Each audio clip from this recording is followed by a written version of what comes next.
السلام عليكم ورحمة الله تعالى وبركاته. وان شاء الله في هذا الفيديو غادي نعملوا غرزة ديال التشنيف.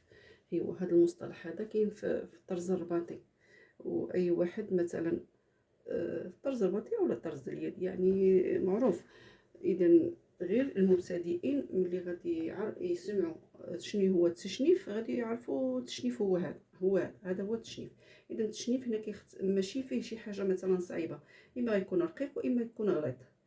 نفس الطريقه انا جبت هذه في المثال وعملتها هنايا وشبرت الستيلو وعملت التشنيف ديالي، ولكن انا التشنيف بغيت نوريكم غير يكون نفس العبار. هذا كذلك عملته انا صغيور عاود نفس العبار.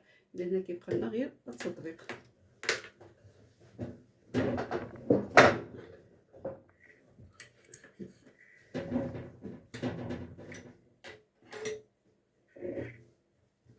اذا بسم الله نبدا.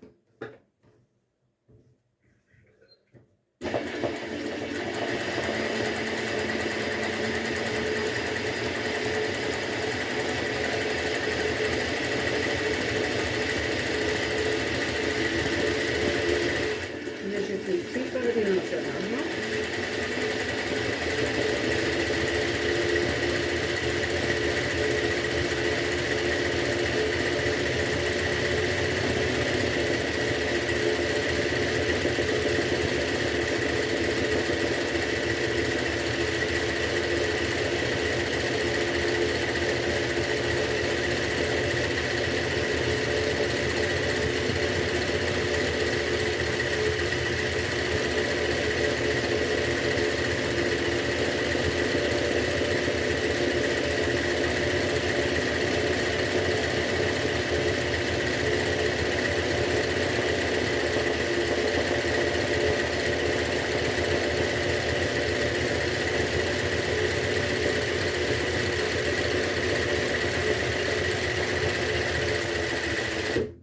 إذا نشوفو نفس العبار نفس المسافة، نعملو هاديك الصغيرة عاود.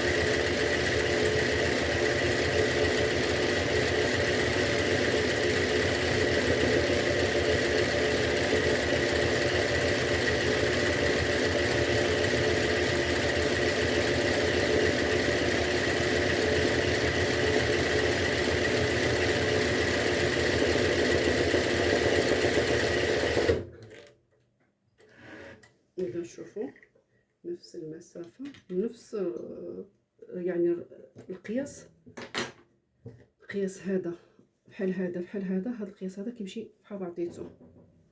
هنا نتوما كتشوفوا كيفاش كتجي. هذا هو التشنيف اللي ما كيعرفش مثلا شنو التشنيف. هو هذا التشنيف يعني كيكون في القفطين، كيكون في الجلاله، كيكون في جميع الحاجات تقدر تطرقوا لها لهذا التشنيف هذا. اذا هذا هو الطريقه الصحيحه في الطرز ديالو. السلام عليكم ورحمه الله تعالى وبركاته.